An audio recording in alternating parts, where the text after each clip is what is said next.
Hello, I'm Valerie and I'm 50 years old.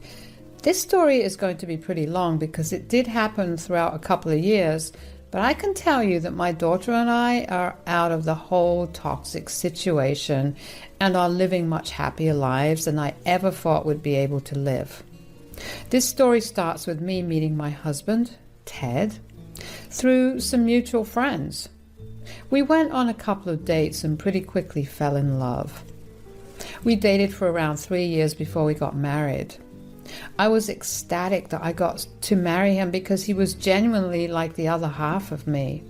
We completed each other in a way that I can't explain.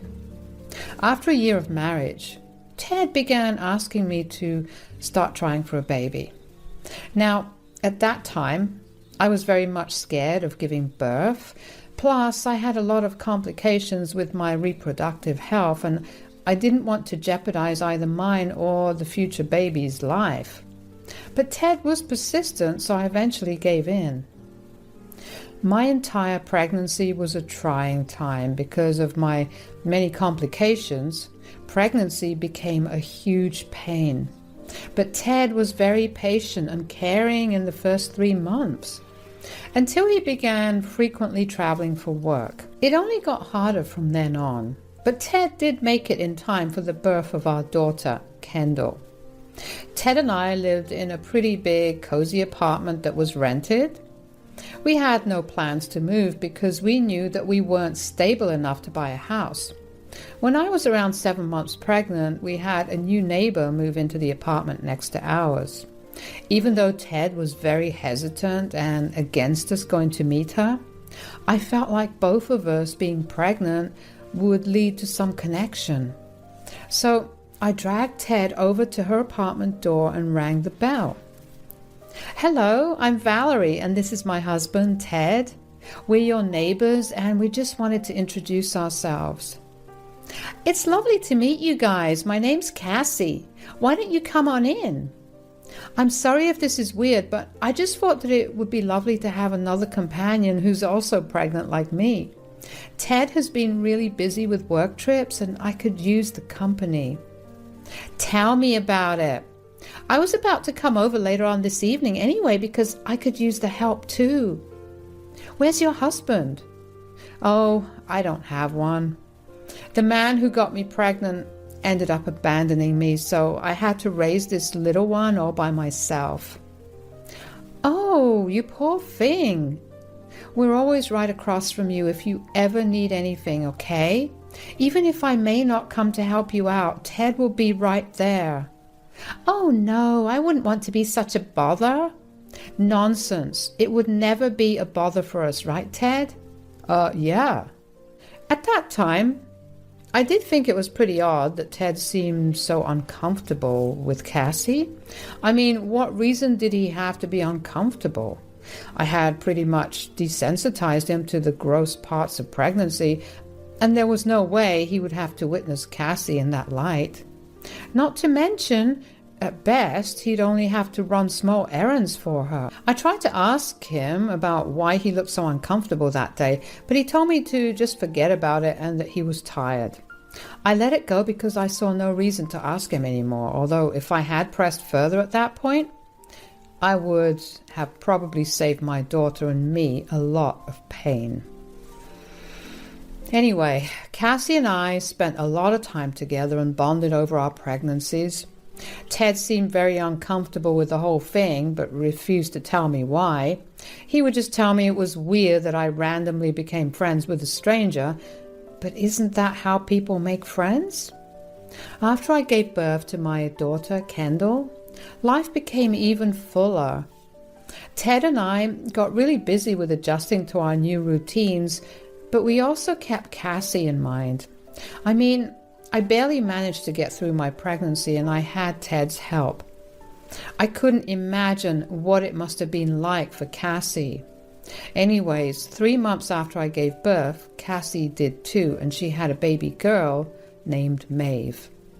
Since we lived so close together and our kids were so close in age, the two of them grew up really close.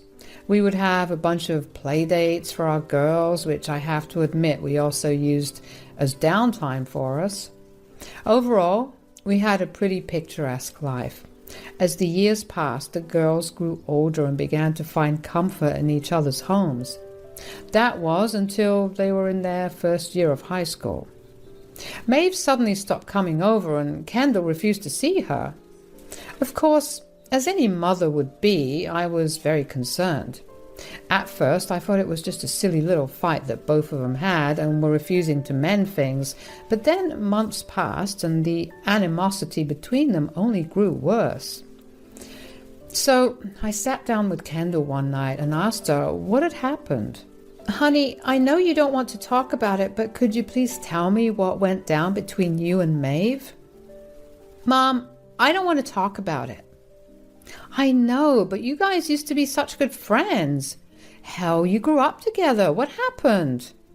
"Look, I wish I had the answer too, okay?" "Huh? What do you mean?" "I don't know, Mom.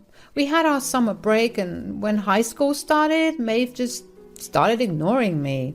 She refused to talk to me and even began to poke fun at me with her friends." "What? Why would she do that?" "I have no idea. I tried to talk to her many times, but she would either look at me with disgust or she would mock me and make fun of me." "Oh, honey, that's horrible. Do you want me to speak to Cass?" "No, please don't. It will probably make things worse for me in school." All right. My mouth's sealed. But if Maeve ever does anything too bad, you need to promise me that you'll come tell me about it." "I promise." Curiosity was gnawing at me. I wanted to know why Maeve started behaving that way so badly, but I had no way of doing it. Besides, I did note that Cassie never approached me about the girls not hanging out anymore. In fact, she barely ever spoke to me. I realized that I never made the attempt to talk to her either. So I tried to change that, but Cassie would always be too busy to talk. Sometimes Maeve would answer the door whenever I went over, and she would look me over with disgust, and I immediately understood how Kendall must have been feeling. I tried to talk to her too, but she would just walk away from the door and call for Cassie. Eventually, we just didn't speak that much. Life carried on as if normal. In my daughter's final year of high school, I began planning out our finances to support Kendall. I didn't want her burdened by any student loans because I knew firsthand just how long it took to clear them off. Not to mention with the economy that we were in, she would have taken even longer. The stress of having to repay a loan was not something I wanted her to ever feel. That was why Ted and I planned way ahead and began saving a year before Kendall was born. We only wanted the best for her. She knew about this savings account we had for her, and she knew just how much was in it. There was enough money in it to allow her to go to an Ivy League and still have some left over for her to use however she wanted. Kendall and I were shortlisting colleges one day when I decided to have a look at the savings account we had for her. It just always brought me joy to see how we had ensured a good life for her. But when I saw the account, my heart dropped. Over 2/3 of the amount was gone from it. I tried my best not to freak out in front of Kendall, but I did ask her to go to her room because I had some things to take care of. When she left, I began fully losing my mind. Where could so much money have gone? I looked at the transaction history and saw that it had been withdrawn at an ATM. There was only one person other than me who had access to this account, and that was Ted. I didn't know why he would possibly have needed to withdraw so much money from her account, but I remember just praying really hard that he had not used it up already. I spent the rest of my day an anxious mess as I waited for Ted to come back home from work. Anyway, when Ted finally came back home, he avoided me. Dinner was awkward, and Kendall even asked me if something was wrong with Ted. I assured her that he was just tired and told her to go back to her room. When I walked into mine and Ted's rooms, he was scrolling through social media on his phone. I decided that now he could not ignore me, so he had to tell me what was going on. Okay, so you've been avoiding me, which means that you know what I want to talk about. I actually have no idea. And I haven't been avoiding you. I've just had a tiring day and I want to sleep. You can sleep in a bit, but since you don't know what I want to talk about, then let me enlighten you. Can we please not do this? We have to, because Kendall's future depends on it. I was looking at her savings account today and noticed that a large portion of it got withdrawn from an ATM. The only other person who knows the bank details is you. What did you do with the money and why did you take it out? I really don't want to talk about this. You have no way of getting out of this. If you're in some serious debt or something, you need to tell me. No, it's nothing like that. I just needed to do something out of the goodness of my heart. Goodness of your heart? You can do those things out of your own pocket. You don't steal from your daughter for that. I didn't steal from her. The money is ours until she turns 18. I also contributed to it, so I get to withdraw from it. Kendall turns 18 in 2 months. Do you even know how happy she's been because she was thinking that she could go to Harvard to study law? How could you jeopardize? When you say goodness of your heart, are you talking about Cassie and Maeve? Yes, they were struggling. I wanted to help them out. So you decided to give them our daughter's money. You could have asked me. We could have helped them out separately, and while it may not have been this big of an amount, some help is better than nothing. Look, Maeve wanted to go to a really good university that even we had no way of contributing to. I happened to meet Cassie the day before yesterday, and she was crying about how she was struggling to tell Maeve that she wouldn't be able to get what she wanted. I just felt bad, so I gave her the amount of money she wanted. What about Kendall? What are we going to tell her? She's known for years the amount of money we saved up for her. She's worked hard and studied her butt off for years just so she could go to an Ivy League. What are we going to do about that? Kendall's a smart kid. I'm sure she'll get a scholarship. At that point, I did not want to see his face. I was so filled with anger and resentment against him. I couldn't believe that he would have done something so cruel to his own daughter. I mean, yeah, I felt bad for Maeve and Cassie, but Cassie also had the responsibility of telling her daughter their reality. It felt almost predatory, like she purposefully cried in front of Ted about her problem because she knew that Ted would do anything he could to make her feel better.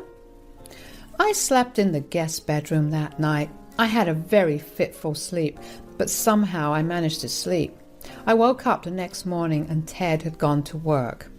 I decided that I should try and get the money back from Cassie.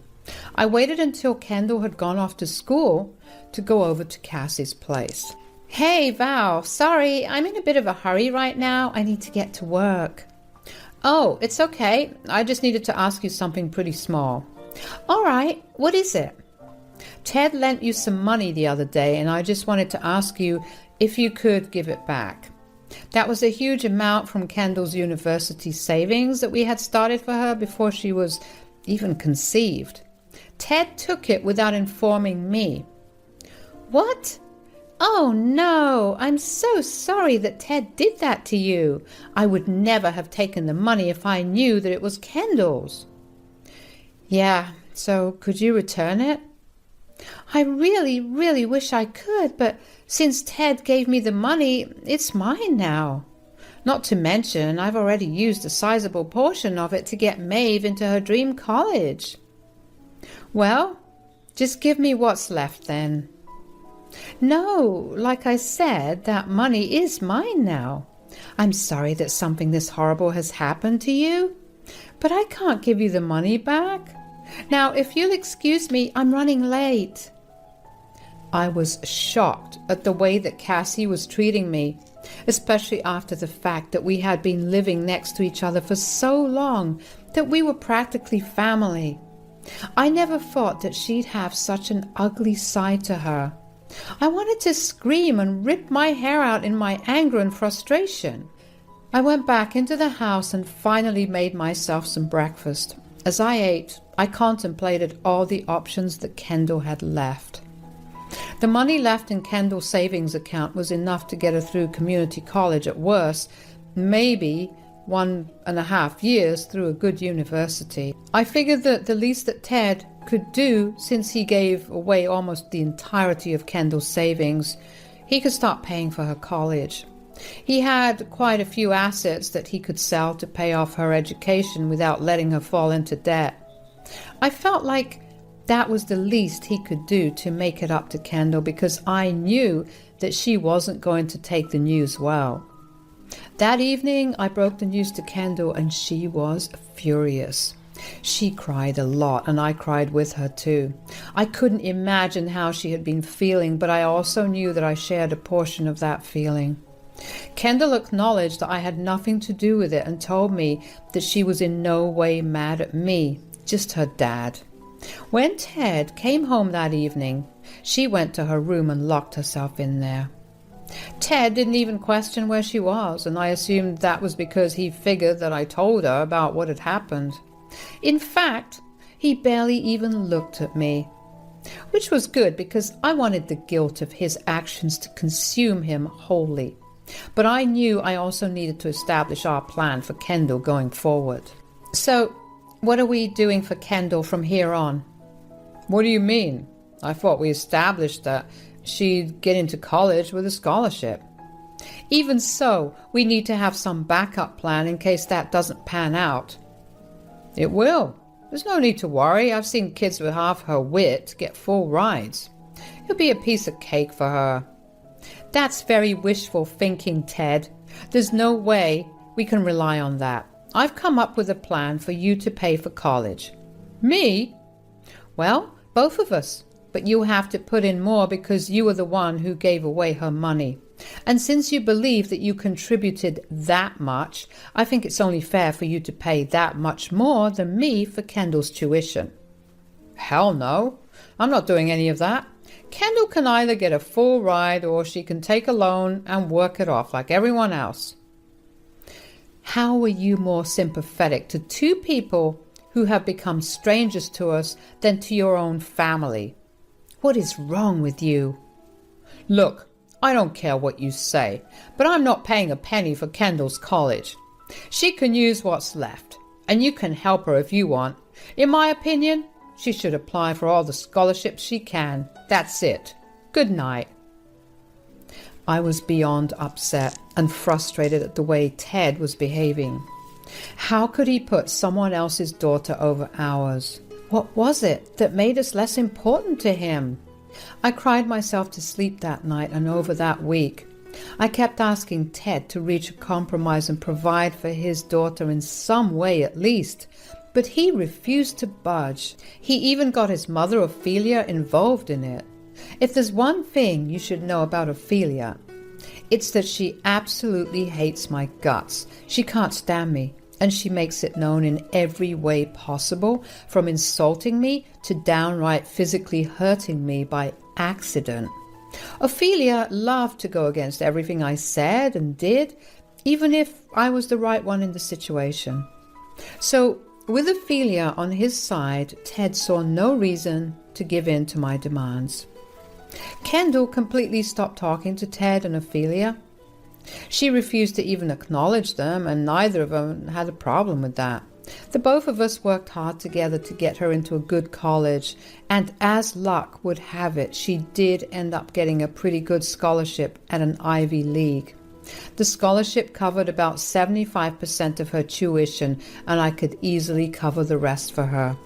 She would only need to work to support herself, which she was more than happy to do. Kendall always had a big passion for law, and that was what she did for the next 5 years. She rarely came home. Instead, I flew over to visit her. Life at home was unbearable, to say the least. Ophelia moved in with us and constantly tormented me. Ted and I stopped talking and lived like we were roommates. It was only a matter of time before one of us initiated a divorce. I stayed because I knew that getting a divorce would severely dent my finances, and Kendall had dealt with enough issues regarding finances. After Kendall graduated from college, she got herself a good job and started to finally settle down. That was when I initiated the divorce filing. Before I handed Ted the papers, though, I wanted to save up a good amount of money so I had something to fall back on. And that was how I took another 2 years to get out. Just a few days before I was going to hand Ted our divorce papers, Kendall suddenly showed up at our house. I was surprised, but also really happy to see her. She greeted me with a big hug and told me she had some big news to share and that she was going to get her money back. I asked her what she meant, and she just asked me to call Ted and Ophelia downstairs. Hi Kendall, what are you doing here? Nothing much, actually, except I happened to find something really interesting. Ugh, you're a disgusting lawyer. Why have you brought your filth into this house? I would shut my mouth if I was you, Grandma. That is no way to speak to your grandmother. Whatever. You guys died to me the day you stole my money, Dad. Your dad did not steal anything from you. He only helped a struggling child. But of course, you and your mother can't seem to see what goodness really is. Right. Would you call supporting your affair child over your actual child goodness? Affair child? What on earth are you talking about, Kendall? What I'm talking about is that I have 2 DNA test reports stating that Maeve is your child, Dad. What? What are you saying? Those are fake.